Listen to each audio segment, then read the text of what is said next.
जो हमारा संविधान है, जो हमने पढ़ा है अब तक, इसके 22 भाग के जितने भी महत्वपूर्ण आर्टिकल्स जो हैं वो हम शुरू करते हैं, ठीक है। तो संविधान के चलिए शुरू करते हैं बांके बिहारी लाल की जय बोलते हुए। संविधान के 22 भाग के महत्वपूर्ण आर्टिकल मैं आपको सुनाने जा रहा हूं। अगले 25-30 मिनट आपको ध्यान से सुनना है मेरी बातों को। यकीन मानना, यह वीडियो आप 5-10 बार सुन लोगे तो आपको सारे आर्टिकल अपने आप याद हो जाएंगे, ठीक है। देखिए, संविधान तो संविधान का भाग 1 जो है, ठीक है, भाग 1 का आर्टिकल नंबर 1, आर्टिकल नंबर 2 और आर्टिकल नंबर 3 हमारे लिए महत्वपूर्ण है, ठीक है। आर्टिकल नंबर 1 कहता है India that is Bharat shall be union of state, जो है वो आर्टिकल नंबर 1, तो भारत के लिए इंडिया और भारत वर्ड का यूज किया गया। आर्टिकल 2 बोलता है आपके एडमिशन ऑफ न्यू स्टेट की बात, आर्टिकल 2 में सिक्किम इसी से बना है। Article 3 formation of new state, article 3 में नए राज्य का नाम चेंज करना हो, कोई उसकी सीमा चेंज करनी हो तो आर्टिकल 3 से होती है, ठीक है। इसके बाद हमारा भाग कौन सा आता है? भाग 2 आता है, उसमें article number 5, article number 6, article number 9 और आर्टिकल नंबर 11 हमारे लिए महत्वपूर्ण आर्टिकल है। आर्टिकल 5 बोलता है कि संविधान जब तैयार हुआ बना उस समय हमारे पास कौन कौन से नागरिक थे, उनकी बात 5 बताती है। संविधान के निर्माण के समय से नागरिक कौन थे, वो 5 में। 6 में आपके जो पाकिस्तान से भारत आए हैं, माइग्रेशन आपके इंडिया कहां से पाकिस्तान से हुआ है, वो बात आपके 6 में, ठीक है। कोई दोस्तों अन्य देश से सिटीजनशिप ले लेता है तो उसको भारत की सिटीजनशिप अपने आप समाप्त हो जाएगी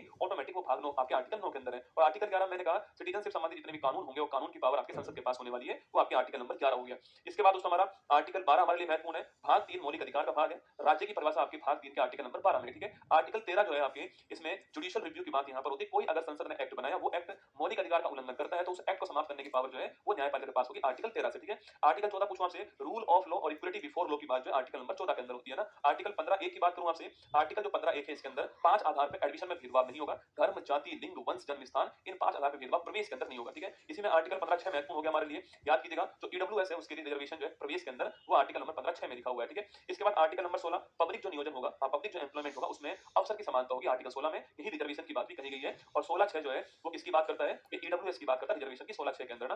फिर आर्टिकल नंबर 17 और 18 की बात करूं आपसे, 17 आर्टिकल हमारा छुआछूत का अंत करता है और जो 18 आर्टिकल है वो जो उपाधि जो होती है, टाइटल जो होता है उसका अंत करता है, ठीक है। इसके बाद आर्टिकल नंबर 19 1 ए की बात करूं आपसे, तो विचार और अभिव्यक्ति जो है, राइट टू एक्सप्रेशन की बात आर्टिकल नंबर 19 1 ए के अंदर, बोलने का अधिकार, चुप रहने का अधिकार, ठीक है। फिर आर्टिकल नंबर 20 की बात करूं आपसे, दो सिद्धि जो होती है, जो कन्विक्शन जो होता है, इससे प्रोटेक्शन की बात आर्टिकल नंबर 20 में होती है, ठीक है। इसके बाद आर्टिकल नंबर 21 की बात करूं आपसे, आर्टिकल जो 21 आपके, इसमें किसका उल्लेख है? आर्टिकल 21 के अंदर जो है वो आर्टिकल जो 21 है इसमें उल्लेख किसका है? तो आर्टिकल 21 के अंदर राइट टू आपके, एक तो आपकी पर्सनल लिबर्टी की बात आर्टिकल 21 में हुई है और प्राणों की सुरक्षा की बात हुई है, तो आपके right to life and personal liberty का आर्टिकल 21 में, ठीक है। आर्टिकल 22 की बात करूं आपसे, आर्टिकल 22 छोड़िए, आर्टिकल 23 और 24 नोट करना। 23 24 की बात करूं, 22 के अंदर निवारक निरोध की बात हुई है ना, निवारक निरोध बात आर्टिकल 22 में। 23 के अंदर हमारा जो मानव तस्करी, जो ह्यूमन ट्रैफिकिंग है, उसको रोकना उद्देश्य हो गया, मानव अंगों का क्रय विक्रय ना हो, इसके अलावा जो बलात्श्रम है उसके रोकने की बात आर्टिकल 23 के अंदर है। 24 में जो कारखाने इसमें बच्चों को नियोजित नहीं करेंगे, ऐसी बात 24 के अंदर लिख रही है, ठीक है। आर्टिकल 25 जो है, जो अंत्यकरण की सुरक्षा है हमारी, जो कंसाइंस जो है, मतलब आप कोई भी धर्म मानो, किसी का प्रचार प्रसार करो, ये आपकी मर्जी, राज्य इसमें हस्तक्षेप नहीं करेगा, आर्टिकल 25 की बात है। 27 में धर्म के प्रचार के लिए कोई टैक्स आपसे नहीं लिया जाएगा, 27 में। 29 30 की बात करूं आपसे, जो माइनॉरिटी जो होते हैं, जो अल्पसंख्यक होते हैं भारत के अंदर, उनके हितों का संरक्षण आपके आर्टिकल 29 में, और माइनॉरिटीज अपने लिए शिक्षण संस्थानों की स्थापना कर सकते हैं और इसके अलावा माइनॉरिटी जो है वो उनका प्रशासन कर पाएंगे, ये बात आर्टिकल नंबर 30 में लिखी हुई है, ठीक है। इसके बाद आर्टिकल नंबर जो 32 आपके, संवैधानिक उपचारों का जो अधिकार है वो आर्टिकल नंबर 32 के अंदर है। कॉन्स्टिट्यूशन रेमेडीज की बात है, अगर मौलिक अधिकार का उल्लंघन आपका होता है तो आप सुप्रीम कोर्ट जाइए, सुप्रीम कोर्ट आपको गारंटी प्रदान करता है, 5 रिट यहां पर जारी करेगा, ठीक है। इसके बाद आर्टिकल नंबर 33 की बात करूं आपसे कि अगर दोस्तों संसद अगर चाहे तो सैन्य बल जो है उसके मौलिक अधिकार को रोक सकती है, कम कर सकती है ना। 34 की बात करूं, मार्शल लॉ के टाइम पर संसद अगर चाहे तो जो सिटीजन जो है उनके मौलिक अधिकार को आपके कम कर सकती है, सीमित कर सकती है, 34 में लिखा हुआ है, ठीक है। इसके बाद हमारा भाग आपका 4 हो गया। 36 में राज्य की परिभाषा है, 37 में आपके कहा गया डीपीएसपी जो है वो कोर्ट के अंदर प्रवर्तनीय नहीं होंगे, 38 में पब्लिक वेलफेयर स्टेट की बात होती है, 39 ए के अंदर फ्री लीगल एड की बात होती है और 39 ए आपके हमने अमेंडमेंट किया है, 42वां अमेंडमेंट आपके। इसके बाद 40 में ग्राम पंचायत की बात होती है, इसके अलावा 43 जो भी होगा उसमें सहकारी समिति की बात होगी, 97 अमेंडमेंट दर्ज करा है और 44 जो होगा उसमें यूनिफॉर्म सिविल कोड की बात होने वाली है। इसके अलावा 45 जो होगा, याद कीजिएगा मैंने कहा था बाल्यावस्था जो है आपकी, उसमें जो 6 वर्ष से कम उनके बच्चे उनकी टेक केयर करना और एजुकेशन की बात करना 45 में। इसके अलावा 47 पूछूं आपसे पोषण की बात 47 में, न्यूट्रिशन की बात, शराबबंदी भी इसी में, ठीक है। 48 ए पूछूं आपसे पर्यावरण सुरक्षा की बात 48 ए में है। 50 में बात करूं आपसे कार्यपालिका न्यायपालिका का सेपरेशन जो है, पावर ऑफ सेपरेशन जो है वही 50 के अंदर है और अंतरराष्ट्रीय शांति की बात आपके आर्टिकल नंबर 51 के अंदर, ठीक है। इसके बाद भाग हमारा कौन सा आता है? भाग हमारा 4 ए आता है, 4 ए आता है, जिसको मैंने कहा था आपसे आर्टिकल 51 ए आता है, फंडामेंटल ड्यूटीज की बात करते हैं। वर्तमान में 11 आपके मौलिक कर्तव्य हमारे संविधान के अंदर है, ठीक है। इसके बाद भाग नंबर 5 आता है, ठीक है। भाग नंबर जो 5 था इसमें याद करो, राष्ट्रपति की बात करूं आपसे, आर्टिकल 52, भारत का राष्ट्रपति होगा 52, ठीक है। कार्यपालिका शक्ति 53 के अंदर होंगी ना, उसका निर्वाचन कौन करेगा? 54 में। निर्वाचन कैसे होगा? 55 में। कार्यकाल 56 के अंदर, री इलेक्शन 57 के अंदर, ठीक है। योग्यता 58 के अंदर, शर्तें 59 के अंदर और शपथ पूछो 60 के अंदर, महाभियोग 61 के अंदर, ये हमारा राष्ट्रपति हो गया, ठीक है। इसके बाद 63 में लिखूं आपसे उपराष्ट्रपति होगा, 64 में आपके राज्यसभा का पदेन सभापति होगा, 66 आपके इलेक्शन की बात है, ठीक है। 69 पूछो शपथ की बात है ना, 71 कोई डिस्प्यूट अगर हो गया तो सुप्रीम कोर्ट निपटारा करने वाला है, ठीक है। इसके बाद 72 पूछूं आपसे क्षमादान शक्ति 72 के अंदर, ठीक है। 74 पूछूं आपसे राष्ट्रपति को सलाह देने के लिए मिनिस्ट्री होगी जिसका प्रमुख आपके पीएम होगा, 74 में लिखा है, ठीक है। 75 दो पूछूं आपसे, जो मंत्री जो है वो इंडिविजुअल रूप से राष्ट्रपति के प्रति रिस्पांसिबल होने वाले, ठीक है। और जो आपके पूरा मंत्री परिषद होगा वो आपके सामूहिक सामूहिक रूप से आपके किसके प्रति, लोकसभा के प्रति उत्तरदायी होने वाला 75 में लिखा हुआ है, ठीक है। इसके बाद पूछूं आपसे 75 हो गया। इसके बाद 76 पूछा आपसे महान्यायवादी के बारे में उल्लेख, हमारा 76 में लिखा हुआ है, अटॉर्नी जनरल के बारे में उल्लेख, ठीक है। इसके बाद 78 पूछा आपसे 76, 79 संसद हो गया है, 80 हमारा राज्यसभा हो गया है, 81 हमारा क्या हो चुका है, हमारा लोकसभा हो चुका है, ठीक है। इसके बाद 85 पूछूं आपसे, याद कीजिए, सत्र आहूत करना, समाप्त करना, विघटन करना राष्ट्रपति के पास पावर है, एडजॉर्नमेंट करने की पावर हमारा उस सत्र के अध्यक्ष के पास में, ठीक है। 85 के बाद 87 पूछूं आपसे, जो विशेष अभिभाषण जो होता है, स्पेशल जो एड्रेस जो होता है, वो 87 के अंदर उसका उल्लेख है, ठीक है। इसके बाद पूछूं आपसे 87 में स्पेशल दोस्तों एड्रेस हो गया है। इसके बाद 93 छापना आपके जो लोकसभा स्पीकर जो है, डिप्टी स्पीकर जो है, उसके बारे में उल्लेख है, ठीक है। 105 पूछूं आपसे, जो एमपी है उसके विशेष अधिकार आपके 105 के अंदर उल्लेख है, ठीक है। 108 पूछूं आपसे, जॉइंट सिटिंग जो है उसके बारे में उल्लेख 108 में है। इसके बाद बात करें आपसे 110 पूछूं आपसे, धन विधेयक का उल्लेख 110 के अंदर हो गया है। इसके अलावा 112 पूछूं आपसे, याद करना, जो हमारा एनुअल जो फाइनेंशियल स्टेटमेंट है, वो हमारा दोस्तों आर्टिकल नंबर 112 जो है हमारा एनुअल फाइनेंशियल स्टेटमेंट हो गया है। 114 पूछूं आपसे, विनियोग विधेयक की बात 114 के अंदर हो चुकी है आपकी। इसके अलावा 123 पूछूं आपसे, याद कीजिए, जो ऑर्डिनेंस जो है, राष्ट्रपति जो ऑर्डिनेंस जो है, वो आर्टिकल नंबर 123 हो गया है। सुप्रीम कोर्ट 124 हो चुका है, सुप्रीम कोर्ट आपके एक्टिंग आपके चीफ जस्टिस आपके 126 हो चुका है। 129 पूछूं आपसे, सुप्रीम कोर्ट एक अभिलेख न्यायालय है, उसकी बात आपके 129 में हो चुकी है। 131 पूछूं आपसे, जो मूल अधिकारिता होती है, जो केस केवल सुप्रीम कोर्ट में जाएंगे, केंद्र राज्य विवाद हो गया, स्टेट स्टेट डिस्प्यूट हो गया, वो आपके 131 के अंदर उल्लेख है इनका। 137 पूछूं आपसे, सुप्रीम कोर्ट चाहे तो हमारे डिसीजन जो है उसका रिव्यू कर सकता है, ठीक है। इसके अलावा सुप्रीम कोर्ट जो निर्णय होगा वो हाई कोर्ट अन्य कोर्ट के ऊपर बाध्यकारी होगा, बाइंडिंग होगा, ठीक है। 144 में कंप्लीट जस्टिस की बात करूं आपसे, 142 के अंदर जो है कंप्लीट जस्टिस की बात की गई है, ठीक है। अगर दोस्तों राष्ट्रपति चाहे तो सुप्रीम कोर्ट से आपके कंसल्ट कर सकता है, कोई कानूनी सलाह चाहिए तो वो ले सकता है, ठीक है। आर्टिकल 143 के अंदर इसका उल्लेख है, ठीक है। इसके अलावा पूछूं आपसे आर्टिकल नंबर 148 पूछूं आपसे, सीएजी जो है कंप्ट्रोलर एंड ऑडिटर जनरल जो है, वो आर्टिकल नंबर 148 में इसका उल्लेख है, ठीक है। ये हमारा दोस्तों भाग 5 जो है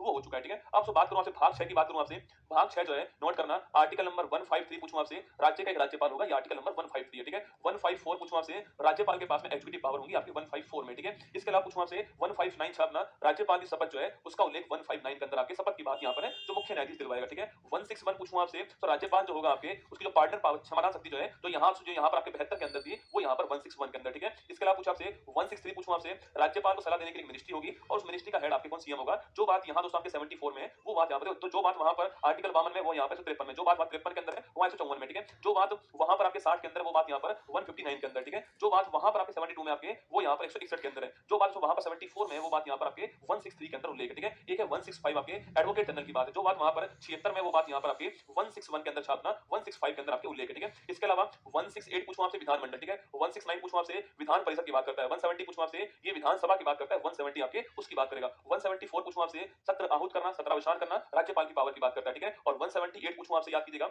178 जो है विधानसभा अध्यक्ष की बात करेगा ना। 194 पूछूं आपसे, जो हमारा एमएलए और एमएलसी जो है उनके विशेष अधिकार की बात जो है वो 194 करेगा, ठीक है। आर्टिकल 200 पूछूं आपसे, राज्यपाल दोस्तों यहां पर जो बात 111 में यहां पर है, जो 111 में आपकी जो बात यहां पर है, राष्ट्रपति का जो अनुमति जो 111 में यहां पर बिल के ऊपर, ठीक है, वही बात वहां पर आर्टिकल नंबर 200 के अंदर आपके राज्यपाल के लिए, राष्ट्रपति के लिए 111 के अंदर है, राज्यपाल की 200 के अंदर आपके विधेयक के ऊपर अनुमति चाहे तो एक्सेप्ट करे चाहे रिजेक्ट करे, वो बात 200 में, ठीक है। अगर तो राज्यपाल चाहे तो किसी बिल को आपके राष्ट्रपति के लिए रिजर्व कर सकता है, आर्टिकल नंबर 201 के अनुसार कर सकता है, ठीक है। इसके अलावा पूछूं आपसे 202 पूछे आपसे, जो बजट की बात है, आपके राज्य का जो बजट होता है, एनुअल फाइनेंशियल स्टेटमेंट जो होता है, वो आर्टिकल जो यहां पर 112 में, वो बात वहां पर आर्टिकल नंबर 202 के अंदर वो बात लिखी हुई है, ठीक है। जो बात दोस्तों यहां पर 123 में, वो बात वहां पर आपके 213 के अंदर राज्यपाल का अध्यादेश हो गया, ठीक है। जो दोस्तों बात यहां पर 124 में, वो बात आपके वहां 214 के अंदर हाई कोर्ट की बात की गई है ना, हाई कोर्ट एक अभिलेख न्यायालय होगा, ये आर्टिकल नंबर 215 के अंदर लिखा हुआ है, हाई कोर्ट एक अभिलेख न्यायालय होगा, ये आर्टिकल नंबर 215 में, ठीक है। इसके अलावा दोस्तों हाई कोर्ट जो आपके ऑडिट जारी करेगा, जो बात यहां 32 में लिखी हुई है आपकी, वही बात वहां पर हाई कोर्ट के लिए 26 में लिखी हुई है, पर यहां पर फंडामेंटल राइट के लिए था, वहां फंडामेंटल राइट और लीगल राइट दोनों के लिए आपको छापना है, ठीक है। इसके बाद दोस्तों आपके 235 पूछूं आपसे, जो अधीनस्थ न्यायालय होगा उनकी जो पावर जो होगी वो सुप्रीम हाई कोर्ट के पास में होने वाली है, ये आपको नोट करना है। ये हमारा भाग 6 आपके सामने, ठीक है।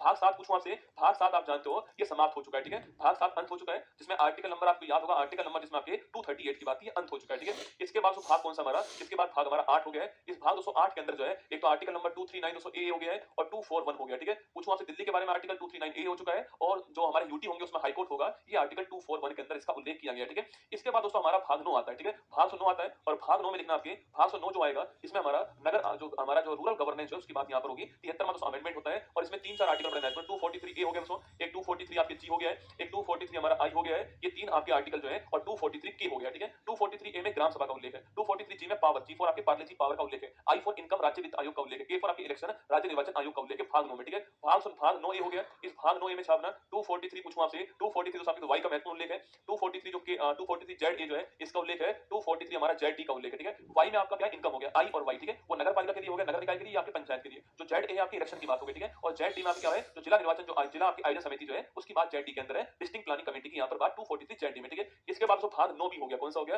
भाग 9 भी हो गया है, जिसमें आप जानते हो कोऑपरेटिव कमेटीज की बात इसके अंदर होती है, 97 अमेंडमेंट है, ये आपको ध्यान रखना है, ठीक है। ये भाग 9 हो गया है। इसके बाद आपके कौन सा हो गया है, भाग 10 हो चुका है, जिसमें केवल एक आर्टिकल है 244 जो आर्टिकल है, तो शेड्यूल आपके एरिया के लिए आर्टिकल है, ठीक है। इसके दोस्तों बात करूं मैं आपसे, इसके बाद भाग नंबर 11 हो गया, कौन सा भाग 11 हो गया है, याद कीजिएगा केंद्र राज्य संबंध की बात भाग 11 के अंदर होती है, ठीक है। इसमें मैंने कहा था आपसे आर्टिकल नंबर 246 महत्वपूर्ण है, 246 दोस्तों ए महत्वपूर्ण है, 249 महत्वपूर्ण है, 254 महत्वपूर्ण है, 262 महत्वपूर्ण है और 263 जो है ये भाग 11 के महत्वपूर्ण आर्टिकल, ठीक है। 246 पूछूं आपसे, जो हमारे जो सूचियां जो है राज्य सूची के समवर्ती सूची और संघ सूची जो है वो आपकी इसमें, ठीक है। जीएसटी का उल्लेख 246 ए में आ चुका है 101वां अमेंडमेंट के द्वारा। 249 पूछूं आपसे, राष्ट्रीय हित के संबंध में राज्य सूची का जो कानून होगा वो किसके पास होगी, पावर संसद के पास होने वाली, ठीक है। 254 पूछूं आपसे, समवर्ती सूची जो है उसमें कानून बनाने की पावर दोनों के पास होती है, पर मैंने आपसे कहा कि जो अगर दोनों के कानून बनाए, स्टेट ने भी बनाए सेंटर ने भी बनाए, और कानून अगर कैसा हो कानून दोस्तों, अगर आपके विरोधाभासी हो तो उस कंडीशन में जो सेंटर का जो कानून होगा वो लागू होने वाला, मान्य होने वाला, ठीक है। और 62 पूछूं आपसे, नदी जल विवाद के लिए 62 हो गया है, और जो इंटर स्टेट काउंसिल है उसके लिए कौन सा हो चुका है, आर्टिकल नंबर 263 हो चुका है, जिसका हेड प्रधानमंत्री होगा, ठीक है। ये दोस्तों भाग 11 हो गया, ठीक है। भाग 12 पूछूं आपसे, इसमें महत्वपूर्ण आर्टिकल हमारा 266 हो चुका है, 267 हो चुका है, 279 दोस्तों ए हो चुका है, 280 हो चुका है, ये आपके लिए महत्वपूर्ण आर्टिकल इसमें रहने वाले, ठीक है। शायद पूछूं आपसे तो 266 पूछूं साहब आपकी, ये किसके लिए, ये आपके संचित निधि के लिए उल्लेख, इसमें आपके कंसोलिडेटेड फंड का उल्लेख है, इसमें आपके किसका उल्लेख है, इसमें जो है आकस्मिक निधि कंटीजेंसी फंड जो कि राष्ट्रपति के हाथ में उसका उल्लेख है। 279 ए में जीएसटी काउंसिल का उल्लेख है, और 280 जो आर्टिकल इसमें फाइनेंस कमीशन जो है, वित्त आयोग जो है, इसका उल्लेख इसके अंदर है आर्टिकल नंबर 280 के अंदर, ठीक है। इसके अलावा जो आर्टिकल नंबर 301 पूछूं आपसे, संपत्ति का जो अधिकार है वो आर्टिकल नंबर 301 के अंदर हो गया, संपत्ति का अधिकार, ठीक है। फिर भाग 13 आता है, भाग 13 में आर्टिकल नंबर 301 से 307 तक आते हैं, हमारे काम करनी व्यापार वाणिज्य की बात करता है, ठीक है। फिर हमारा जो भाग 14 जो आपके वो आपके सामने आता है, इसमें हमारा जो सर्विसेज की बात होती है, ठीक है। इसमें हमारे लिए काम का आर्टिकल 312 है और 315 आर्टिकल हमारे काम का, ठीक है। 312 में ऑल इंडिया सर्विस की बात होती है, इसमें आईएएस आईपीएस और वर्तमान में आईएफएस जो है फॉरेस्ट सर्विस भी शामिल हो चुकी है ना। और 315 पूछूं आपसे बेटा यहाँ पर जो है, इसमें दोस्तों यूपीएससी और स्टेट पीसीएस है, इसका उल्लेख किया गया, ठीक है। इसके बाद भाग 14 ए आता है, कौन सा आता है, भाग 14 ए आता है, इसमें आर्टिकल 323 ए 323 बी आते हैं। मैंने आपसे कहा था 42वां अमेंडमेंट ट्रिब्यूनल के बारे में, सीएटी का उल्लेख 323 ए के अंदर, बाकी अन्य वाला का उल्लेख 323 बी के अंदर, ठीक है। इसके बाद भाग नंबर 15 आता है, कौन सा भाग 15 आता है, इसमें आपके 324 से 329 आर्टिकल इसमें होते हैं, हमारे काम के आर्टिकल 324 है और 326 है, ठीक है। सेंट्रल जो इलेक्शन कमीशन है उसका उल्लेख 324 में, और जो हमारा वैक्स मताधिकार जो होता है, अडल्ट सफरेज जो होता है, वो आर्टिकल 326 के अंदर उसका उल्लेख है, ये आपको नोट करना है, ठीक है। फिर दोस्तों भाग नंबर कौन सा, भाग नंबर आपके 16 भाग नंबर आता है, स्पेशल प्रोविजन की बात यहाँ पर होती है, ठीक है। इसके बहुत सारे आर्टिकल बहुत ही महत्वपूर्ण है, याद कीजिए 330 330 महत्वपूर्ण है, 331 महत्वपूर्ण है, 332 महत्वपूर्ण है, 333 महत्वपूर्ण है, इसके अलावा 338 महत्वपूर्ण है, 338 ए महत्वपूर्ण है और 338 बी जो है ये आपका महत्वपूर्ण है, ठीक है। देखिएगा 330 की बात करूं आपसे, एससी एसटी के लिए लोकसभा के अंदर सीट का रिजर्वेशन 330 के अंदर है, अभी हाल ही में 10 वर्ष के लिए एक्सटेंड हो चुका है, ठीक है। 331 पूछूं आपसे, लोकसभा के अंदर जो एंग्लो इंडियन जो है उसके लिए बात कहां पर 331 में है, अब ये समाप्त हो चुका है ना। 332 पूछूं आपसे, विधानसभा के अंदर एससी एसटी जो है उसका जो सीट है उसका रिजर्व आपके 332 के अंदर 10 वर्ष के लिए एक्सटेंड हुआ है, ठीक है। 333 पूछूं आपसे, इसमें विधानसभा के अंदर एंग्लो इंडियन की बात है, 104वां अमेंडमेंट के द्वारा 331 और 333 आपके समाप्त हो चुके हैं, 104वां ये कॉन्स्टिट्यूशन अमेंडमेंट है, ठीक है। इसके बाद 338 की बात करूं आपसे, इसमें national commission for schedule caste है, 338 ए पूछूं आपसे, national commission for schedule tribe है, इसके अलावा 338 बी पूछूं आपसे, राष्ट्रीय पिछड़ा वर्ग आयोग है। 338 ए जो है वो किससे आता है, ये आपके 89 अमेंडमेंट से आता है, और 338 बी पूछूं आपसे, ये 102वां संविधान संशोधन आपके अधिनियम से आता है, ठीक है। ये हमारा भाग नंबर 16 हो गया दोस्तों। अब आता है भाग नंबर 17, कौन सा आता है, भाग नंबर 17 आता है जो कि आपके राजभाषा का भाग है, ठीक है। इसमें हमारे लिए काम के 4 आर्टिकल है, 343 344 300 आपके 350 ए और 351, ठीक है। 343 पूछूं आपसे, ये आपकी राजभाषा का उल्लेख यहाँ पर संघ की राजभाषा। 344 पूछूं आपसे, एक आयोग बनाया जाएगा, पीजी खरे आयोग बना हुआ है। 350 ए पूछूं आपसे, जो प्राइमरी जो एजुकेशन होने वाली है वो मातृभाषा में होने वाली है, आपके उल्लेख है, ठीक है। 351 जो हिंदी जो भाषा है उसका विकास यहाँ पर किया जाएगा, ठीक है। इसके दोस्तों बात कौन सी बात है, इसके बाद भाग नंबर 18 आता है, कौन सा भाग 18 आता है, आपातकाल की बात होती है, जिसमें 352 महत्वपूर्ण आर्टिकल है, 356 महत्वपूर्ण आर्टिकल है, 359 महत्वपूर्ण आर्टिकल है और 360, ठीक है। 52 में राष्ट्रीय आपात है, 56 में आपके राष्ट्रपति शासन है, 59 में राष्ट्रीय आपात के समय जो मौलिक अधिकार पर क्या प्रभाव पड़ता है 59 में, और 60 में आपका वित्तीय आपात का उल्लेख किया गया, ठीक है। फिर दोस्तों भाग नंबर 19 आता है, ठीक है। भाग नंबर 19 आता है, आप जानते हो इसमें जो है आपके 361 से 60 का अनुच्छेद है, 361 महत्वपूर्ण आर्टिकल इसमें, जो कि हम जानते हैं राष्ट्रपति और राज्यपाल के लिए विशेष अधिकार जो है वो यहाँ पर किया गया, ठीक है। और इसके बाद पूछूं आपसे, भाग नंबर 20 आता है, जिसमें आर्टिकल नंबर 368 आता है, संविधान संशोधन जो है ये आपके भाग नंबर 20 में, इसका उल्लेख आपको ध्यान रखना है, कॉन्स्टिट्यूशन अमेंडमेंट की दोस्तों बात हुई है इसके अंदर, ठीक है। इसके बाद दोस्तों भाग नंबर कौन सा आता है, इसके बाद भाग नंबर जो है वो 21 आपका भाग नंबर आता है, और इसके अंदर मैंने कहा था आपसे, तो भाग जो 21 होगा इसमें आर्टिकल नंबर अस्थायी प्रावधान, इसमें 370 जम्मू कश्मीर वाला आर्टिकल इसके अंदर है। और फिर भाग नंबर 22 आएगा, जिसमें हमारे पास 3 आर्टिकल है। 393 पूछूं आपसे, कॉन्स्टिट्यूशन ऑफ इंडिया लिखा हुआ है। 394 मैंने कहा था 16 आर्टिकल आपके 26 नवंबर से लागू होंगे, और 395 पूछूं आपसे, गवर्नमेंट ऑफ इंडिया एक्ट 1935, और इसके अलावा जो हमारा फ्रीडम जो एक्ट है 1947 आपका अंत हो जाएगा, ये आपके 395 में लिखा हुआ है। तो ये हमारे सामने संविधान के 22 की 22 भाग, उसके महत्वपूर्ण अनुच्छेद जो मैंने आपको याद करवा दिए। हेलो नमस्कार, गुड इवनिंग मेरे शेष रेडियो उत्कर्ष परिवार में आप सभी का दिल खोलकर स्वागत है। तो स्टार्ट करते हैं, आइए सौरमंडल को हम जो कल मैंने आपको बता दिया था कि सौरमंडल में जो हमारी पिछली क्लास हुई थी उसमें कितने ग्रह होते हैं, कितने वो ग्रहों के बारे में कुछ जानकारी मैंने आपको दी थी। आज मैं आपको सारी बातें दिखाने वाला हूँ, हर ग्रह के बारे में अलग अलग से हम लिखने वाले हैं यहाँ पर। तो सबसे पहले तो सौर मंडल के अंदर हम सूर्य से शुरुआत करने वाले, ठीक है। आपको याद है कल मैंने आपको दो अप्रोच बताई थी, जियोसेंट्रिक अप्रोच और हेलियोसेंट्रिक अप्रोच, है ना, टॉलमी साहब की और कोपरनिकस साहब की, ठीक है। जियोसेंट्रिक में मैंने आपसे कहा था कि भाई केंद्र में पृथ्वी है, और जो हेलियोसेंट्रिक उसमें मैंने कहा था कि केंद्र में जो सूर्य है, और ये वाली बात हमारी कल हुई थी, ठीक है। उसके बाद उसमें सौर मंडल की ओर लेकर आया था आपको, और वहां पर दोस्तों मैंने आपको ये डायग्राम बनवाया था, याद कीजिएगा। और सूर्य, बुध, शुक्र, पृथ्वी, मंगल, बृहस्पति, शनि, अरुण, वरुण और प्लूटो को हमने भाग कर दिया था, ठीक है। फिर मैंने आपसे कहा कि भाई साहब सबसे नजदीक बुध है, सबसे गर्म सूर्य शुक्र है दोस्तों। फिर मैंने कहा था आपसे कि इन चारों को, बुध, शुक्र, पृथ्वी और आपके मंगल को हम क्या बोलते हैं, इन्हें हम आंतरिक ग्रह बोलते हैं, इनर प्लैनेट्स बोलते हैं, या फिर इन्हें हम आपके पार्थिव ग्रह कहते हैं, आपको याद होगा, ठीक है। और फिर मैंने कहा बृहस्पति, शनि, अरुण, वरुण को क्या बोलते हैं, इन्हें हम बोलते हैं आपके बाह्य ग्रह बोलते हैं, या फिर इनको हम आपके ये बाह्य ग्रह होते हैं, ठीक है। इसमें बृहस्पति और शनि, अगर मैं पूछूं दोस्तों आपसे, जुपिटर और सैटर्न क्या होता है आपकी, ये आपके बड़े बड़े गैस के बोले, गैस जाइंट, ठीक है। और अरुण और वरुण क्या है आपके आइस जाइंट के रूप में, आपके बर्फ के बोले हैं, क्योंकि पृथ्वी सूर्य से दूरी इनकी अधिक है, इसलिए मैंने आपको समझाया, ठीक है। प्लूटो हमारा यहाँ से भाग दोस्तों हो गया ना। मैंने आपसे फिर कहा कि मंगल, मार्स और जुपिटर के मध्य जो बेल्ट होती है जहां पर, और आपके कुछ आपके एस्ट्रॉइड होते हैं, इन्हें बोलते हैं एस्ट्रॉइड बेल्ट, की हमारी कल बात हो चुकी थी, ठीक है। आज दोस्तों हम सूर्य से स्टार्ट करेंगे और फिर हम आगे बढ़ने वाले हैं और प्लूटो तक हम जाने वाले हैं, ठीक है। तो सूर्य से स्टार्ट करके प्लूटो तक जाएंगे, ब्रह्मांड हमारा कंप्लीट आज हो जाएगा, और फिर कल हम जो है हमारा नॉर्थ अमेरिका महाद्वीप जो शुरू करने वाले हैं, ठीक है। चलिएगा, देखिए सबसे पहले ना सूर्य, ठीक है, नंबर फर्स्ट लिखिए सूर्य, सन। देखिए सूर्य, भाई सौर मंडल का मुखिया कौन है, सूर्य, ठीक है। देखो एक बात दोस्तों स्पष्ट कर लो, एक होता है तारा, एक होता है ग्रह, इनमें अंतर क्या होता है, ठीक है। आपने सुना तारा, ये सूरज हमारा तारा है ना, तारा और ग्रह, एक होता है स्टार, एक होता है प्लेनेट। इनमें अंतर क्या है दोस्तों, देखो स्टार वो होगा जिसके पास खुद का प्रकाश होगा। स्टार कौन होगा, जिसके पास खुद का प्रकाश होगा वो स्टार होगा दोस्तों। जिसके पास खुद का प्रकाश नहीं होगा, किसी स्टार के प्रकाश के कारण जो है उस ग्रह पर प्रकाश होगा, उसको बोलते हैं ग्रह, ठीक है। तो स्टार के पास खुद की लाइट होती है, ग्रह जो है वो लाइट के लिए स्टार पर डिपेंड होता है। ग्रह स्टार के चारों चक्कर लगाता है, ये आपको ध्यान रखना है, ठीक है। तो लिखिए स्टार में इसके पास स्वयं का प्रकाश होगा, ठीक है। इसके पास तारे के प्रकाश पर निर्भर, खुद का प्रकाश नहीं होगा, तारे के प्रकाश के ऊपर ये निर्भर रहने वाला है। इसका एग्जांपल हो गया सूर्य, और इसका एग्जांपल क्या हो गया पृथ्वी। पृथ्वी के ऊपर प्रकाश कहां से आता है, सूर्य से आता है ना। तो तारा और ग्रह में अंतर होता है, आपको ध्यान रखना, ठीक है। सूर्य एक दोस्तों स्टार है, जिसके पास खुद की लाइट होती है, वो स्टार है।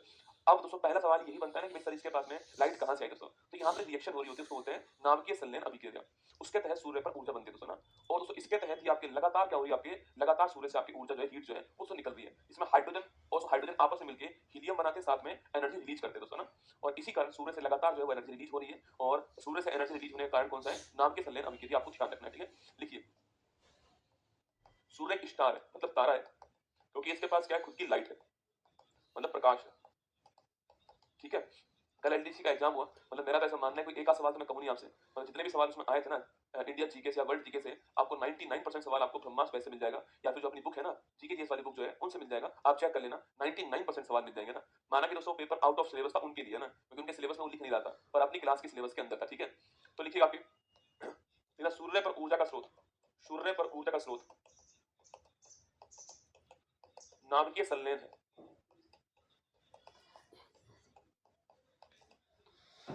नाभिकीय संलयन। लिखिए इसमें हाइड्रोजन प्लस हाइड्रोजन आपस में मिलते हैं और हीलियम में कन्वर्ट होते हैं, साथ में एनर्जी जो होती है उसको रिलीज करते हैं, ठीक है। यही वो एनर्जी है जो प्रकाश के रूप में हमारे पास पहुंचती है, आपको ध्यान रखना है, ठीक है। जो प्रकाश के रूप में हमारे पास पहुंचती है ना। सूर्य के ऊपर 71% के आसपास हाइड्रोजन होती है और 26.5% के आसपास क्या होती है, हीलियम होती है ना।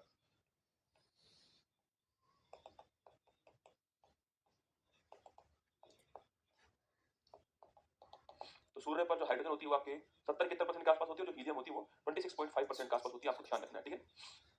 दोस्तों सूर्य से प्रकाश पृथ्वी पर आता है, उसकी जो स्पीड होती है आने की, पहली बात दोस्तों आपकी वो वैक्यूम में भी गति कर सकता है, ठीक है। सूर्य के प्रकाश को गति करने के लिए माध्यम की आवश्यकता नहीं होती है, वह वैक्यूम के अंदर भी गति कर सकता है, मतलब माध्यम में तो कर ही सकता है, वैक्यूम में भी गति कर सकता है, ठीक है। लिखिए मेरे साथ में, सूर्य के प्रकाश, सूर्य के प्रकाश को, सूर्य का प्रकाश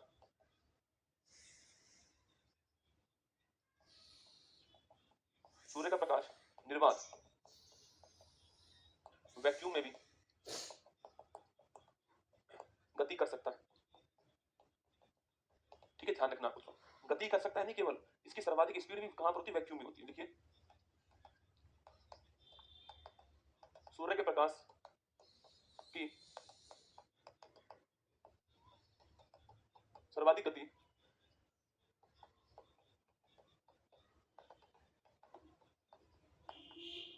निर्वात में होती है, वैक्यूम में होती है। देखिए ये शन है और ये मान लीजिए आप अर्थ, ठीक है। तो सूर्य से जो प्रकाश होगा वो कहाँ दोस्तों आएगा, वो आएगा अर्थ पर। सूरज जो प्रकाश होगा वो कहाँ आने वाला है, वो अर्थ पर आने वाला है, ठीक है।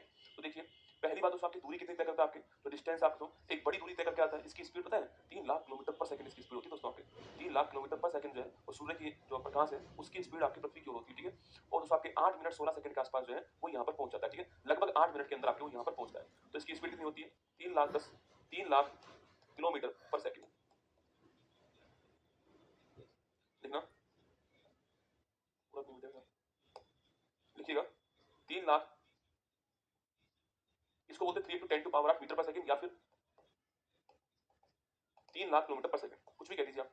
देखो यहाँ से 2 जीरो हटाओगे, यहाँ से आप 3 जीरो हटाओगे तो यहाँ पर मीटर बन जाएगा, ठीक है। यहाँ पर किलोमीटर बन जाएगा और ये 3 लाख किलोमीटर हो जाएगा ना, ठीक है। तो 3 लाख किलोमीटर पर सेकंड बोल दिया, 3 × 10⁻8 मीटर पर सेकंड कह दीजिए, एक ही दोस्तों बात है, ठीक है। और लगभग कितना, लगभग 8 मिनट के अंदर जो है यह प्रकाश कहाँ पहुंचता है, यह प्रकाश जो है पृथ्वी के ऊपर पहुंचता है लगभग 8 मिनट में, ये आपको ध्यान रखना है, ठीक है।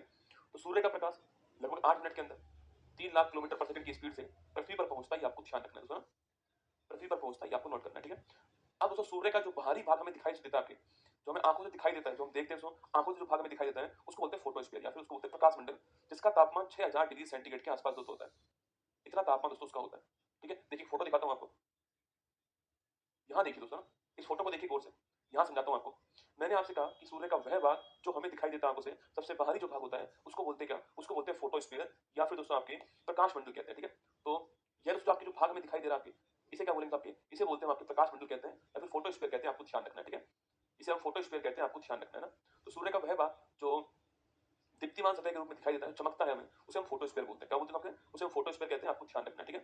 वही दोस्तों आपके इसमें सबसे जो महत्वपूर्ण जो पार्ट होता है वो होता है कौन सा, ये वाला जो पार्ट होता है आपके, इसको बोलते हैं हम लोग कोरोना, ठीक है। सबसे महत्वपूर्ण पार्ट है, इसे बोलते हैं कोरोना या हिंदी में कहते हैं इसको सूर्य किरीट कहते हैं, ठीक है। सूर्य किरीट कहते हैं या कोरोना बोलते हैं, जो कि आपको यहाँ पर दिखाई दे रहा है, ठीक है। इसको दोस्तों बोलते हैं कोरोना, क्या बोलते हैं कोरोना, ठीक है। बाकी सूर्य का जो केंद्र जो होता है आपके उसको बोलते हैं क्रोड, जहां पर नाभ के संलयन दोस्तों होता है आपके, इसे बोलेंगे हम लोग क्रोड होता है ना, जहां पर नाभ के संलयन होगा उसे हम लोग क्या बोलते हैं क्रोड कहते हैं, ठीक है। तो हमें सूर्य में ये 3 बातें हमें ध्यान रखनी है, कौन कौन सी आप लोग, एक तो हमें कौन सा, एक तो हमें याद रखना है कोरोना, सूर्य किरीट, ठीक है। एक दोस्तों हमें क्रोड जहां पर नाभ के संलयन होता है, और एक हमें प्रकाश मंडल जो है वो ध्यान रखना है, ठीक है। चलिए आप मेरे साथ लिख लीजिए, देखिए सूर्य का वह भाग जो हमें आंखों से दिखाई देता है,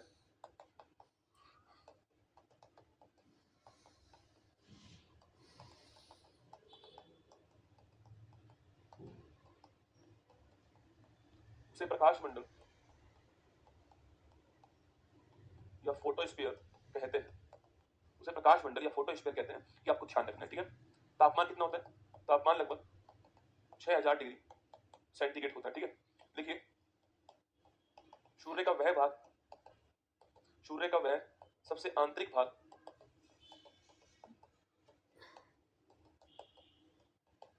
जहां, सूर्य का वह सबसे आंतरिक भाग जहां जहां नाभिकीय संलयन होता है, जहां नाभिकीय संलयन की प्रक्रिया होती है, उसे उसे क्रोड कहते हैं, उसे क्रोड कहते हैं, ठीक है। और लिखिए एक कोरोना भी होता है, इसे सूर्य किरीट कहते हैं, सूर्य का मुकुट कहते हैं ना, इसे सूर्य का मुकुट कहते हैं, ये भी आपको ध्यान रखना है, ठीक है। अब दोस्तों जब हम देखते हैं सूर्य की तरफ तो कहीं कहीं पर दोस्तों हमको जो है वो स्पॉट दिखाई देते हैं, सौर कलन दिखाई देता है हमको। सौर कलन कहाँ होते हैं, प्रकाश मंडल के ऊपर जो काले धब्बे होते हैं उनको सौर कलन कहते हैं, ठीक है। ये पॉइंट लिख लो, देखो प्रकाश मंडल की सतह पर काले धब्बे सौर कलंक सन स्पॉट कहलाते हैं, सन स्पॉट कहलाते हैं, लिखिए आप सन स्पॉट कहलाते हैं। ये सारी बातें यहाँ पर दिखाई लिखी हुई है ना, जितनी बातें मैं आपके सामने बोल रहा हूँ ये सारी बातें ना, हाँ 8 मिनट 16 सेकंड के आसपास होता है, ठीक है। लगभग 8 मिनट लिखते हैं मैंने, अगर आपको बिल्कुल सटीक लिखना हो तो 8 मिनट 16 सेकंड लिख लेना, वो एकदम सही है, ठीक है। ये सारी बातें आपको इसमें मिल जाएंगी ना। ये फोटो भी मैंने एक बुक में बना कर दिया आपको, ठीक है। जब मैं भविष्य में दोबारा इसको अपडेट करूंगा 6 महीने बाद बुक को, तो मैं इसको सोच रहा हूँ कलर्ड वर्जन निकालूंगा इसका। तो जो फोटो मैंने बनाया आपको, ये भी कलर्ड वर्जन में आपको दिखाई देगा, जब भी सेकंड वर्जन इसका आएगा 6 महीने बाद 7 महीने बाद, तो कलर निकालूंगा इसका। लिखा हुआ है सबसे प्रकाशमान भाग कौन सा होता है, प्रकाश मंडल होता है जो हमें दिखाई दे रहा है, ठीक है। सूर्य किरीट लिखा हुआ है, क्रोड लिखा हुआ है, नाभ के संलयन जहां पर होता है, सारी बातें लिखी हुई है यहाँ पर ना।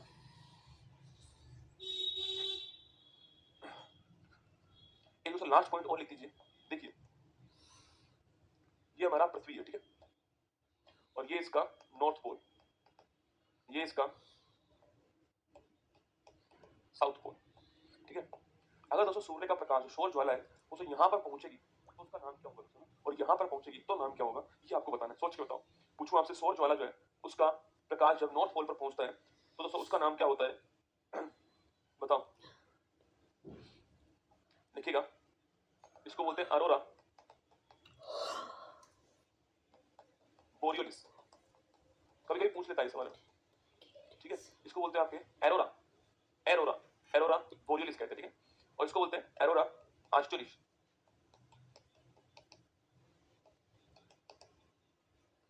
Aurora australis. कंफ्यूज दोस्तों नहीं होना है। अरे ऑस्ट्रेलिया कहां पर है, साउथ में, नॉर्थ में? रसगुल्ला साउथ में दोस्तों। ऑस्ट्रेलिया कहां पर है, वर्ल्ड मैप में आपको दिखाऊंगा सो ऑस्ट्रेलिया को कहां, यहीं पर दिखाई देगा ऑस्ट्रेलिया। तो ऑस्ट्रेलिया साउथ में, तो नाम क्या हुआ, ऑस्ट्रेलिस हो गया, ऊपर वाला बोरियोलिस हो गया। ताकि याद कर लेना इसको, ठीक है। कभी सवाल आपसे पूछ ले तो आपको ऐसे इसको ध्यान रखना है दोस्तों ना। लिखो, ऐसे कर लोगे इसको, बताओ। तो ध्यान रखें, ओरेरो बोरियोलिस और एरोरा ऑस्ट्रेलिस जो है वो एग्जाम में सवाल पूछता है, ठीक है। अब दोस्तों ग्रहों की ओर बढ़ते हैं, ठीक है। अब ग्रहों की ओर आ जाते हैं ना। लिखिए, अच्छा मैं आपको ना, आप इसमें से लिख लेना, मैं कुछ बातें आपको यहाँ पर लिखी हुई हैं वही आपको समझा देता हूँ, जिससे हम जल्दी कोर्स कर पाएंगे दोस्तों, और ये जो हमारा ब्रह्मांड जो है उसको आज समाप्त कर पाएंगे। इसलिए देखो, मैंने आपको कल समझाया था कि याद करो कि सौर मंडल का सबसे बड़ा ग्रह कौन सा, बृहस्पति है, छोटा कौन सा आपके बुध है, ठीक है। लिखो नोट, सबसे बड़ा ग्रह कौन सा है, बृहस्पति है, और छोटा पूछूं आपसे कौन सा है, वो है बुध। सबसे गर्म कौन सा ग्रह है, लिखिए शुक्र।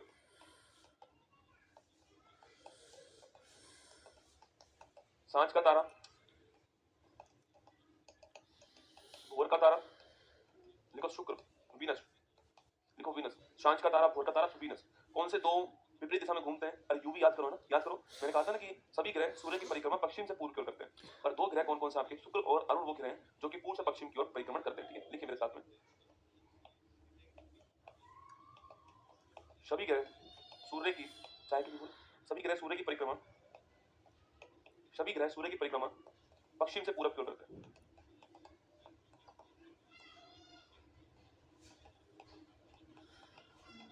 लेकिन लेकिन शुक्र और अरुण, सॉरी वीनस और यूरेनस, अरे यू भी आपको, लेकिन शुक्र और अरुण इसके विपरीत, इसके विपरीत पूरब से पश्चिम, पूर्व से पश्चिम परिक्रमण करते हैं, ठीक है। ये मैंने कल भी समझाया था आपको, केवल दोस्तों आज दिखाया है ना, बाकी और कुछ नहीं, केवल दिखा दिया आपको, कल भी मैंने आपको समझाया था, ठीक है। अगर पूछूं आपसे सूर्य के सबसे पास कौन दोस्तों आपके, वो है आपका बुध। सूर्य के सबसे पास कौन है, बुध। सबसे दूर कौन है आपके, वरुण जो है सबसे दूर है, ठीक है। तो यहाँ लिख दीजिए आप, सबसे पास वो है आपका बुध, सबसे दूर कौन है, ये सूर्य के बात कर रहा हूँ ना, पूरा लिख लो आप लोग, कहीं पृथ्वी सोच लो आप लोग ना, तो भरोसा नहीं है आपको। देखो नंबर 3, सूर्य के सबसे पास कौन है, बुध है, ठीक है। और सूर्य से सबसे दूर कौन सा है, वरुण, नेपच्यून, नेपच्यून सबसे दूर है, और मरकरी सबसे पास, ठीक है। मरकरी सबसे पास में, और सबसे दूर कौन सा आपके, नेपच्यून है, ठीक है। ये आपको ध्यान रखना है। पूछो आपसे न्यूनतम घनत्व वाला ग्रह कौन सा है, वो शुक्र, शनि दोस्तों। न्यूनतम घनत्व वाला ग्रह कौन सा, शनि, ठीक है। लिखिएगा, न्यूनतम घनत्व वाला ग्रह कौन सा है, शनि है। मतलब दोस्तों, अगर पानी के ऊपर भी अगर मैं इसको डालूंगा ना, पूरे ग्रह को, तो पानी के ऊपर पूरे ग्रह को डालूंगा तो पानी के ऊपर तैरता रहेगा। कभी पूछे पानी के ऊपर तैरने वाला ग्रह कौन सा हो सकता है, वो भी शनि आपकी हो सकता है, ठीक है। पानी पर तैरने वाला, ये डूबेगा नहीं दोस्तों, तो पानी पर तैरने वाला भी कौन आपके, शनि हो सकता है। बाकी तो पूरा क्रम तो मैं दिखाया था आपको, बुध है, फिर आपके शुक्र है, याद करो आपके पूरा क्रम लिखवाया था। बाकी यहाँ पर दोस्तों मेरे पास देखिए, यहाँ पर मेरे पास है, आपको दिखाऊं, यहाँ पर देखो, देखो दोस्तों क्रम देखो, सूर्य से दूरी के अनुसार ग्रहों का बढ़ता हुआ क्रम है, बुध शुक्र पृथ्वी मंगल बृहस्पति शनि अरुण वरुण। अगर हम ऐसे पढ़ रहे हैं तो सूर्य से दूरी आपकी इनकी बढ़ रही है ना, बुध शुक्र पृथ्वी मंगल बृहस्पति शनि अरुण वरुण। अगर आपको वो इमेज आपके दिमाग में जो मैंने आपको वहां दोस्तों बनवाई थी, तो आपका काम हो जाएगा, ठीक है। अगर वो इमेज आपके पास में, तो आपका काम हो जाएगा। अगर आपसे सवाल से पूछूं आपसे कि भाई साहब, जो सूर्य से दूरी के आधार पे पृथ्वी कौन से स्थान पे, दोस्तों ना देखो 1 2 3, तो सूर्य से दूरी के आधार पे पृथ्वी आपके वो तीसरे स्थान पे, ठीक है। वहीं दोस्तों पूछूं आपसे आकार साइज के अनुसार जो है, तो पृथ्वी कौन से स्थान पे, 5वें स्थान पे। बड़ा महत्वपूर्ण सवाल है। सूर्य से दूरी के आधार पर पृथ्वी आपके तीसरे स्थान पे, दोस्तों, और आकार के अनुसार कौन से स्थान पे, 5वें स्थान पे। लिखिए आप तो नोट लिख दीजिएगा सीधा, ठीक है। लिखिए नोट, लिखिएगा, लिखिए नोट। अच्छा लिखिए, वही लिख लीजिए आप, जहां आप लिखो ना वही लिख लीजिए। देखो नंबर 4, सूर्य से दूरी के आधार पे पृथ्वी थर्ड रैंक पर, बुध और शुक्र के बाद पृथ्वी है, ठीक है। सूर्य से दूरी के आधार पे पृथ्वी थर्ड रैंक पर, ठीक है। देखिए आकार के अनुसार, आकार के अनुसार पांचवी रैंक पर है। नंबर फर्स्ट पूछूं आपसे, कौन है सबसे बड़ा, कौन है? बृहस्पति होता है। अच्छा ऐसा करो, आप सारे ग्रह के नाम लिख दीजिए ना, एक क्रम के अनुसार सारे ग्रह हैं उनको लिखिए आकार के अनुसार। देखिए नंबर फर्स्ट बृहस्पति।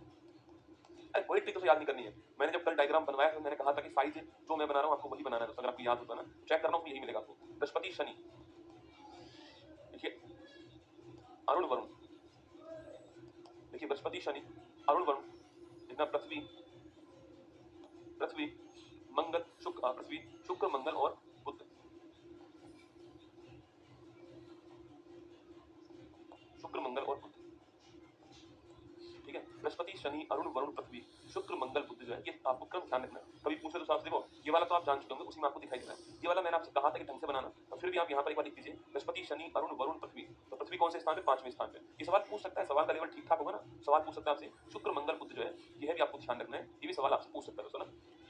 अब हम हर ग्रह के बारे में आपको दिखाऊंगा मैं, आपके मेरे पास कंटेंट यहाँ पर है तैयार, हर ग्रह के बारे में आपको बताता हूँ। जब मेरी क्लास खत्म हो जाए तो आप इस सब कंटेंट को जो है आप अपनी कॉपी के अंदर नोट कर लेना, अगर आपके पास मेरी बुक नहीं है तो कर लेना, अगर है कोई बात नहीं दोस्तों तो भी आपको ये नोट करना है अपनी कॉपी के अंदर, ठीक है। देखिएगा यहाँ देखो, यह आकार के अनुसार ग्रहों का क्रम दोस्तों आपके सामने। सबसे बड़ा ग्रह बृहस्पति है, फिर शनि है, फिर अरुण है, फिर वरुण है, पृथ्वी है, शुक्र है, मंगल है, बुध है, ये आठ क्रम आपको यहाँ पर दिखाई दे रहा है ना। अब देखिए सबसे पहला जो ग्रह कौन सा आपके हुआ है? बुध ग्रह दोस्तों। जो मरकरी है वो हमारा सबसे पहला ग्रह, सबसे छोटा सूर्य के सबसे नजदीक ग्रह कौन सा आपके? वो आपके पहले सुन लो फिर दिखा दूंगा, ठीक है। सबसे छोटा ग्रह कौन सा है? वो आपके बुध होता है ना। सबसे सूर्य के नजदीक ग्रह कौन सा है? वो भी आपका बुध है, ठीक है। 88 दिन में आपके सबसे पास दोस्तों स्थान है, तो आपकी घूमने में समय कम लगाएगा दोस्तों ना। सोचिए आप, यह सन दोस्तों यहाँ पर एक ग्रह और एक यहाँ पर ग्रह दोस्तों ना। अगर दोस्तों इसको इसके चारों घूमना है सबकी, ऐसे घूमेगा ना चारों, और वही दोस्तों इसको घूमना हो तो आपके ये ऐसे घूमेगा दोस्तों। दूरी कौन अधिक चलेगा? ये वाला दोस्तों। तो टाइम किसको लगेगा? इसको लगेगा। तो सूर्य के सबसे नजदीक आप ये इसे सबसे कम टाइम में करता है, सूर्य का चक्कर लगाता है कौन? आपका बुध ग्रह। केवल 288 दिन के अंदर जो है वो सूर्य का एक चक्कर लगा लेता है कौन? आपका बुध ग्रह दोस्तों। इस बुध ग्रह का कोई भी उपग्रह नहीं है, बड़ी महत्वपूर्ण लाइन है, बुध ग्रह का कोई भी दोस्तों उपग्रह नहीं है, ये आपको ध्यान रखना है, ठीक है। बाकी दोस्तों पृथ्वी से ही आपके, पृथ्वी से दोस्तों आप ये 1/18 भाग है बुध ग्रह के अंदर, पृथ्वी का जो आकार है उसका 1/18 आपके बुध का दोस्तों आकार है, ठीक है। ये भी आपको ध्यान रखना है ना। देखिए सूर्य का सबसे नजदीक और सौर मंडल का सबसे छोटा ग्रह कौन सा आपके? वो तो बुध ग्रह। मैंने अभी तक आपसे 88 दिनों में सुना, 88 दिनों में सूर्य की परिक्रमा पूर्ण कर लेता है कौन? आपका बुध ग्रह, ठीक है। बुध ग्रह का कोई भी उपग्रह नहीं, बड़ा महत्वपूर्ण है, जो बुध ग्रह इसका कोई भी उपग्रह नहीं है, ये आपको ध्यान रखना है, ठीक है। परिमाण में यह पृथ्वी का 1/18 भाग है, जो कि यहाँ पर लिखा हुआ है ना, परिमाण में यह पृथ्वी का 1/18 भाग है दोस्तों ना। बुध का एक दिन पृथ्वी के 90 दिनों के बराबर दोस्तों होगा, ठीक है। तो बुध का जो एक दिन होगा पृथ्वी के 90 दिन जो है उसके बराबर होने वाला है, ये आपको ध्यान रखना है, ठीक है। दोस्तों मैंने आपसे कहा कि बुध के बारे में सबसे छोटा ग्रह, सबसे पास ग्रह, सेकंड दोस्तों कोई भी उपग्रह नहीं है, थर्ड दोस्तों आपके 88 दिन में चक्कर पूरा करता है। ये तीन बातें आपको ध्यान रखनी, मेरे हिसाब से एग्जाम में ये तीन बातें एग्जाम में सवाल बनती हैं जो आपको ध्यान रखनी चाहिए, ये आपको ध्यान रखना है, ठीक है। ये तीनों महत्वपूर्ण बातें किसके आपके? बुध के बारे में, ये तीनों महत्वपूर्ण बातें, ठीक है। आगे देखिए शुक्र की बात करते हैं, वीनस दोस्तों आपके इसकी बात करते हैं, ठीक है। वीनस दोस्तों पूछूं आपसे, देखो वीनस में 4-5 क्वेश्चन बनते हैं। पहली बात दोस्तों आपके यह क्रम के अनुसार कौन सा? यह क्रम के अनुसार आपके दूसरे नंबर पे दोस्तों ना। देखिए वीनस की बात करूंगा आपसे, देखिए वीनस, देखो शुक्र की बात करूंगा आपसे तो यह नंबर फर्स्ट क्रम के अनुसार कौन से नंबर पे? दूसरे स्थान पे। बुध के बाद शुक्र दोस्तों आता है। नंबर सेकंड लिखिए, यह आकार पूछूं आपसे इसका, अगर दोस्तों आपसे आकार पूछे इसका तो आपके तो याद दोस्तों आपके आकार पूछूं आपसे, पृथ्वी के बाद शुक्र दोस्तों आता है नंबर 6 पे, ठीक है। तो आकार में ये नंबर 6 पर है, ये भी आप जानते हो, ठीक है। इसका भी दोस्तों कोई भी उपग्रह नहीं है, इसका भी कोई भी उपग्रह नहीं है, ठीक है। इसका भी कोई भी उपग्रह नहीं है, ये भी आपको ध्यान रखना है, ठीक है। नंबर 4 दोस्तों इसका कोई उपग्रह नहीं है, ठीक है, कोई दोस्तों उपग्रह नहीं है। जहां पर बुध सूर्य का परिक्रमा करने में 88 दिन दोस्तों ले रहा था, वहीं पर शुक्र जो है 225 दिनों के अंदर सूर्य का एक रोटेशन करता है, ये आपको नोट करना है, ठीक है। देखिए 225 दिनों के अंदर सूर्य का एक परिक्रमा पूरा करता है, यह भी दोस्तों आपको ध्यान रखना है, ठीक है। 225 दिनों के अंदर सूर्य का एक परिक्रमा जो है वो पूरा करता है, ठीक है। इसे दोस्तों सांझ का तारा या भोर का तारा भी कहते हैं, मैंने आपको लिखवाया हुआ है। इसे इवनिंग स्टार या मॉर्निंग स्टार भी कहते हैं ना, इसे इवनिंग स्टार या मॉर्निंग स्टार कहते हैं, ये आपको ध्यान रखना है, ठीक है। इसे इवनिंग स्टार या फिर मॉर्निंग स्टार कहते हैं, ये भी आपको नोट करना है, ठीक है। इसी को दोस्तों आपके पृथ्वी की जुड़वा बहन भी कहते हैं। आकाश आकार में आपके बिल्कुल सेम दोस्तों आपके लगभग 20-21 का अंतर आपके आकार में, पृथ्वी के जस्ट बाद आकार में शुक्र आता है, थोड़ा सा छोटा है दोस्तों आपके, बाकी लगभग सेम टू सेम है। इसको क्या बोलते हैं ना, इसको बोलते हैं पृथ्वी की जुड़वा बहन। तो पृथ्वी की जुड़वा बहन जो है ये भी इसी को कहते हैं, आपको ध्यान रखना है, ठीक है। पृथ्वी की जुड़वा बहन जो है वो भी दोस्तों इसे कहते हैं, आपको ध्यान रखना है, ठीक है। सबसे गर्म ग्रह कौन सा है पृथ्वी का सौरमंडल का, वो दोस्तों आपके शुक्र ग्रह, ठीक है। देखिए सबसे गर्म ग्रह कौन सा है, सबसे गर्म ग्रह जो है वो शुक्र है, ये भी आपको ध्यान रखना है, ठीक है। सबसे गर्म ग्रह कौन सा है, वो शुक्र दोस्तों आपके। एक सवाल और, पृथ्वी का सबसे निकटतम ग्रह कौन सा, शुक्र दोस्तों, ये और ध्यान रखना। पृथ्वी का सबसे निकटतम ग्रह कौन सा है, पृथ्वी का सबसे निकटतम ग्रह कौन सा है, सबसे निकटतम ग्रह कौन सा है,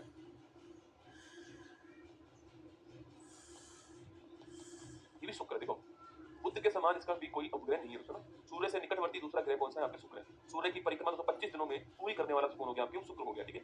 आगे देखिएगा, यह ग्रहों की सामान्य दिशा के विपरीत सूर्य की पूर्व से पश्चिम दिशा में परिक्रमण करता है, ठीक है।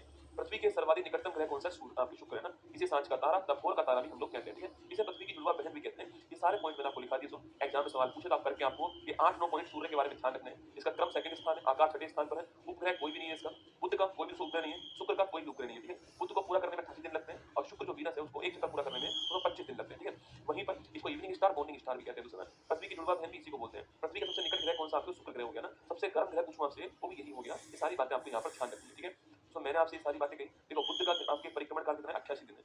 शुक्र का पूछूं आपसे तो 25 दिन है। आप इसे नोट कर लो दोस्तों ना, ये इसका शॉर्ट नोट्स है, ये इसको नोट कर लीजिए। अगर आपको लगता हो कि क्लास खत्म होने के बाद आपको ये भी लिखना है तो आप ये भी लिख लीजिएगा, तो एक बार आप इसको नोट कीजिए, कीजिए नोट।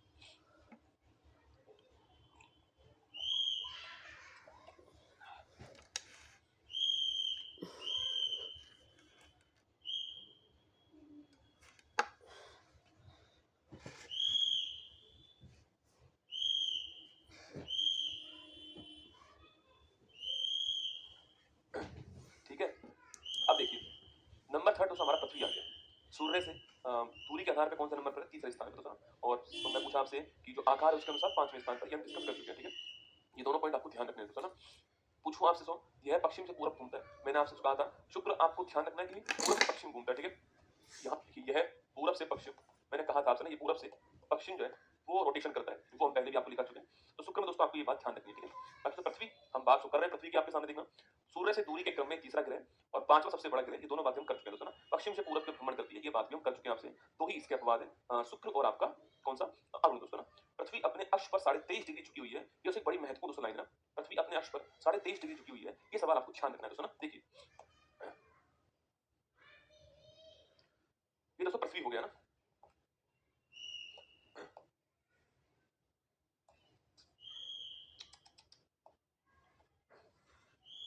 देखिएगा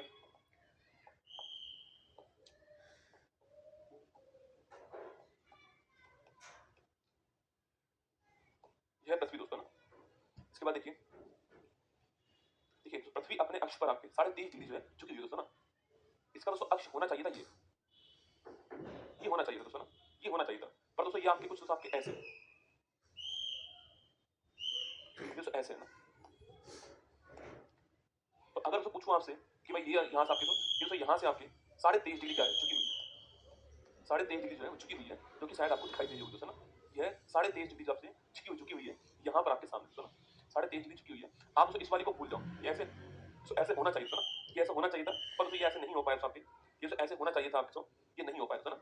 ये ऐसे होना चाहिए था पर ये नहीं हो पाया, ठीक है। इसको दोस्तों ऐसा होना चाहिए था बस ऐसा नहीं हो पाया। तो आपके ये ऐसे है ना, इसका एक्सिस जो है ये जो इसका अक्ष है आपके उसे ऐसे दिखाई दे रहा है आपको, ये ऐसे रसगुल्ला है ना। तो मैंने आपसे कहा दोस्तों यहाँ पर 23.5 डिग्री जो है वो झुकी हुई है, आपको ध्यान रखना है, ठीक है। तो 23.5 डिग्री झुकी है आपके, और ये पश्चिम से पूरब गति कर रही है, जो कि आपको दिखाई दे रहा है दोस्तों ना। कभी सवाल आपसे पूछ ले कि पृथ्वी का दोस्तों अक्ष जो आपके सरफेस, ऑर्बिटल सरफेस जो है उससे कितना झुका हुआ है आपके, तो यहाँ पर दोस्तों इसका, ये दोस्तों इसका ऑर्बिटल सरफेस हो गया ना, ये हो गया कक्षा तल हो गया, इसको बोलते हैं ऑर्बिटल सरफेस, ठीक है। सवाल अगर आपसे पूछे तो पृथ्वी अपने अक्ष से कितनी झुकी हुई है, 23.5 डिग्री सुना, पर पृथ्वी अपने कक्षा तल से 66.5 डिग्री झुकी दोस्तों। ये देखो यह रसगुल्ला कुल दोस्तों का 90 डिग्री, ये सर दोस्तों 30.5 यहाँ पर चला गया दोस्तों, तो कितना बचा आपके, ये बचा आपके 66.5 डिग्री। तो सवाल पूछा आपसे पृथ्वी अपने कक्षा तल से 66.5 डिग्री का कोण बनाती है, ये ध्यान रखना है। सवाल क्या पूछा दोस्तों आपसे ना, कभी कभी सवाल पूछता है ये, और सो आप लोग आंसर किसका देते हो, आप देते हो आंसर इसका। सवाल पूछा ये, आपने आंसर किया इसका, क्योंकि आपके तो दिमाग में सेट हुआ पड़ा है पृथ्वी जो है 23.5 डिग्री झुकी हुई है। कहां से दोस्तों, अपने अक्ष से ना, अपना जो एक्सिस है उससे आपके 23.5 डिग्री झुकी हुई है। पर दोस्तों अपने कक्षा तल से पूछूं आपसे, सरफेस से आपके 66 डिग्री का कोण बनाती है, आपको ध्यान रखना, ठीक है।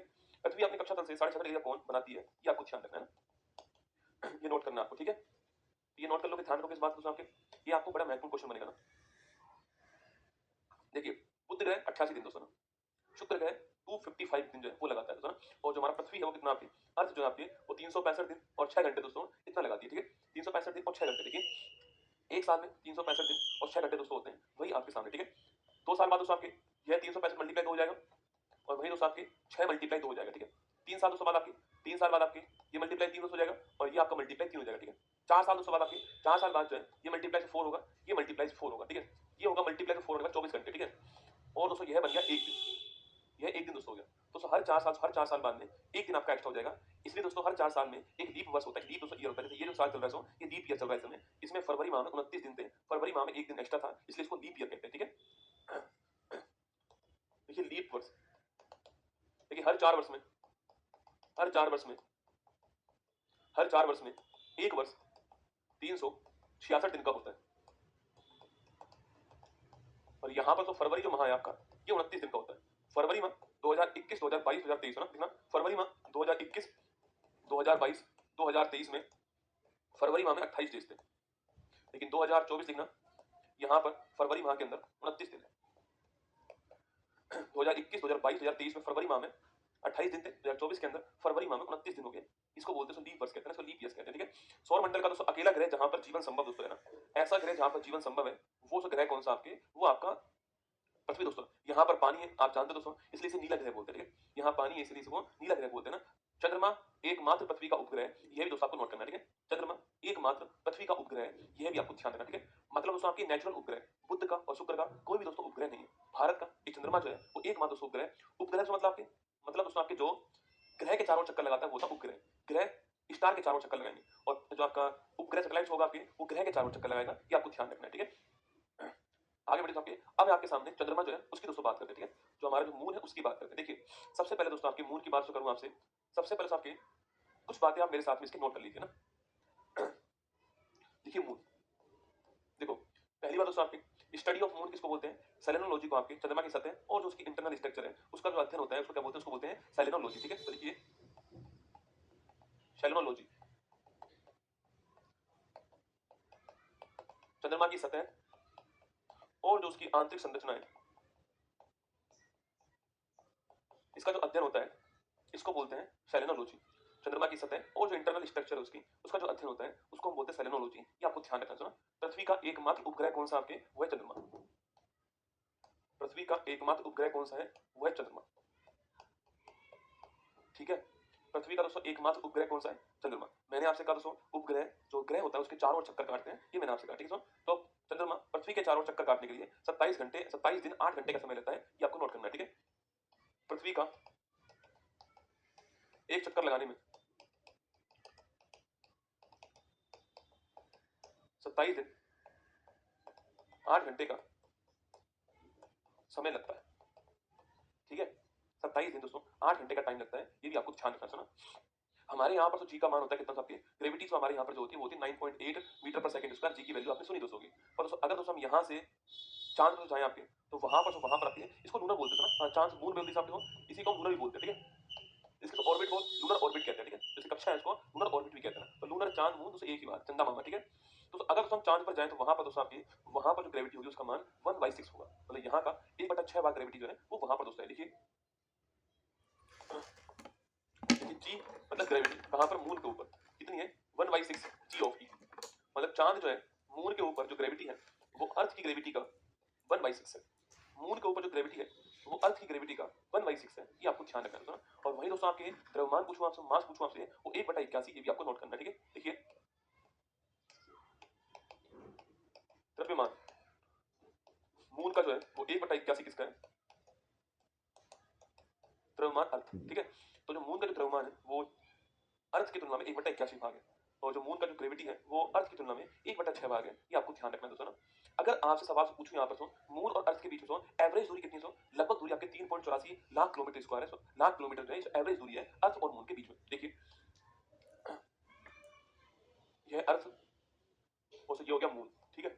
सवाल पूछा मैंने आपसे इनके बीच में दोस्तों, आपके इनके बीच में जो एवरेज डिस्टेंस है ये कितना है, 3.84 लाख किलोमीटर, 3.84 लाख किलोमीटर जो है वो इनके बीच में एवरेज डिस्टेंस है। पर कहीं पर डिस्टेंस अधिक है और कहीं पर कम है। कहीं पर साथियों अधिक है आपके, क्योंकि दोस्तों अर्थ भी घूम रहा है, मून भी घूम रहा है दोस्तों, और बिल्कुल आपके स्पेरिकल घूम नहीं रहा आपके। मैंने कहा दोस्तों आपके कहीं पर अधिक दूरी तय करता है, कहीं से कम दूरी तय कर रहा है। तो अगर पूछूं आपसे तो इनके बीच आपसे, इनके बीच जो न्यूनतम दूरी होती है, इनके तो बीच में आपके जो न्यूनतम दूरी होती है, इसके अर्थ और मून के बीच में आपके जो मिनिमम डिस्टेंस होती है आपके, उसे बोलते हैं आपके पेरोज। क्या बोलते हैं? पेरोज। और जो मैक्सिमम दूरी होती है उसको बोलते हैं एपोज। जो मैक्सिमम डिस्टेंस होती है उसे बोलते हैं एपोजी, और जो मिनिमम डिस्टेंस होती है उसको बोलते हैं पेरोजी। ठीक है, तो पेरोजी, पे फॉर पेरोजी, पे फॉर पास, पे फॉर पेरोजी, पे फॉर पास। ठीक है दोस्तों, आपके A for apogee, A for away, away मतलब दूर। ऐसे याद कर लो आप। सवाल पूछता है कि पृथ्वी और चांद के बीच जो न्यूनतम दूरी है उसे क्या बोलते हैं, तो उसको आपके पेरोजी कहते हैं। ठीक है, तो पेरोजी, पे फॉर पेरोजी, पे फॉर पास। ठीक है, A for apogee, A for आपके अवे, दूर। तो ये 3 पॉइंट आपके लिए महत्वपूर्ण है। द्रव्यमान 1/81 भाग, जो ग्रेविटी आपके 1 बाई आपके 6 है दोस्तों ना। इसके अलावा जो दूरी है वो आपके 3.84 लाख किलोमीटर स्क्वायर है। बाकी मैंने आपसे कहा पेरोजी और एपोजी आपको ध्यान रखना है ना, पेरोजी एपोजी आपको ध्यान रखना है। ठीक है, अब दोस्तों मून हमें कब दिखाई देता है? आपकी पूरा मून हमें जो है वो पूर्णिमा वाले दिन दिखाई देता है। ठीक है, जो कि दोस्तों आपके रक्षाबंधन जो आएगा उस दिन से पूर्णिमा होने वाली है, उस दिन पूरा मून आपको दिखाई देगा। ठीक है, और दोस्तों मून हमें कब दिखाई नहीं देगा आपके, वो हम अमावस्या को दिन दिखाई नहीं देगा। ठीक है, जो अमावस्या होती है उस दिन हमें मून दिखाई नहीं देता। ठीक है, चांद दोस्तों हमें दिखेगा। ये दोस्तों मान लो आप कि 1 महीना है, तो 1 महीना है। हिंदी जो महीना होता है ना, चैत्र वैशाख जेठ सावन जो है वो सब, जैसे सावन चल रहा है वर्तमान में, श्रावण का महीना, आज श्रावण का सोमवार महादेव का दिन है, सावन का महीना चल रहा है। ठीक है, तो मान लो ये श्रावण था ना, ये श्रावण जो है उसका महीना चल रहा है दोस्तों ना, श्रावण का महीना चल रहा है दोस्तों ना।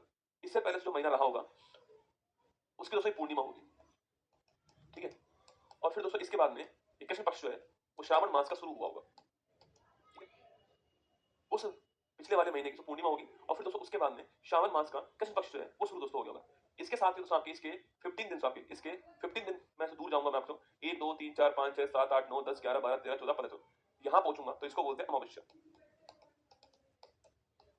15वें दिन ये होती है अमावस्या। इस दिन हमें चांद नहीं दिखाई देता है, चांद दिखाई नहीं देगा, चांद दिखाई नहीं देगा, इसको बोलते हैं हम लोग अमावस्या है ना, इसको बोलते हैं अमावस्या। यहाँ पर चांद हमको दिखाई नहीं देगा दोस्तों ना।